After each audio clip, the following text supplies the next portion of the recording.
Hey everyone, welcome back to the Movie Bunker. Today we're looking at 2006's Wicked Little Things, brought to us by J.S. Cardone.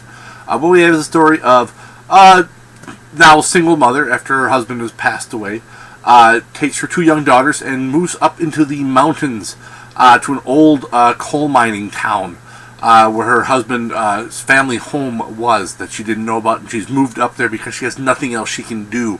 She has nowhere else to go. The town has a not so pretty past as it is with a lot of mining towns from back in the day, and a bunch of children had died in the mines, and apparently these children are still haunting the mountain to this day, killing and eating people up there. This movie, I wasn't quite sure what to expect. It wasn't a bad movie, but it wasn't really a good movie either. As far as some of the negatives, sometimes the film is too dark to see what's going on at all. And I'm not talking about times when it's supposed to be pitch black, where you're supposed to feel the fact that the people, the characters don't see what's going on, but the fact that it was just too dark at times, that there wasn't, you couldn't see anything that was happening, and there's nothing really going on to indicate sound as to what's happening. So I think in that regards, it was too dark. But then on the other side of that is that I think the ghost children, the spirits of these children, or zombies, whatever you want to call them, I guess because they ate people, they're more zombies than ghosts. They were almost too clean looking, and lots of the movie I felt was too polished looking. And the children, it's like the coal smudges were very strategically placed so that they weren't too dirty, because you have to remember that they're just children, and if you make them too dirty or too monstrous looking, well, then they won't be like children, they'll be monsters, as opposed to children that are monsters. You want children that you can have, I guess, empathy for in some way because of what the big bad mine owner did back in the day, and let them die in the mines. On the positives, the acting, I think, was actually really well done. You have Scout Taylor-Compton, who is kind of a genre staple. She's been in lots of these types of films. You have an incredibly young Chloe Moretz, hit girl in this, and she does a very good job.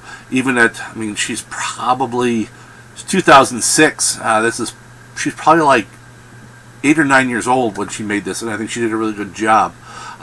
There are some good effects when it comes to some of the, I guess, blood effects and the gore effects from the children, the zombie children, it is, eating people.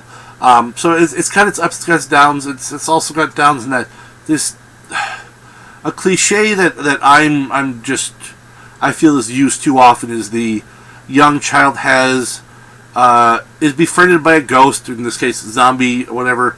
It's the imaginary friend that really isn't imaginary, because there's actually really this ghost or zombie who is the friend of the daughter, who the parents never see. Which is kind of I'm just tired of that one, where it's they're just playing with their imaginary friend, and then all of a sudden it's stop being so into your imaginary friend, and then, oh my god, your imaginary friend's real. And so many films follow that exact pattern, and it's just a little too cliched for me. On a scale of 1 to 10, this one kind of felt like, it feels like someone who's got a part-time job, but is constantly telling you about how hard they work. When, you're working like, 2 full-time jobs. And, they're talking about, it's like, oh, it was really hard today with the 4-hour shift I worked, and I don't work again for 3 more days, and that's going to be another 4-hour shift. Oh my gosh, the job is just brutal. And sure, they're working, but it's like not, it's not really like an actual job. And I'm not, for those of you, well, some people have, I'm not talking about some single mom, who has kids to take care of, and, she can only fit in a part-time job, or someone who's in school. I'm talking about, a lazy fucker who is perfectly capable of working 40 or more hours a week, but just chooses to work, 12, and then is always broke, and then always complains about how hard they work. Because they don't. And this movie kind of feels like it's like they wanted to show something that was more than it is. It's like, look at this, these zombie children and the coal mines and the blah, and it's kind of like, there's zombie kids, but I don't really care that much. And there's been other zombie kids who've been zombie-er, so this one just kind of left me feeling a little empty. I guess I didn't really get that into it. Other than the performances, I didn't think there was a lot really going on for this one. So good cast, a weaker script, and some of the cinematography was off. But I think for what you get, it's an okay film, but not when I rush out of my way to see. So that's all I've got for this one. Till next time, stay safe out there in the wasteland, folks.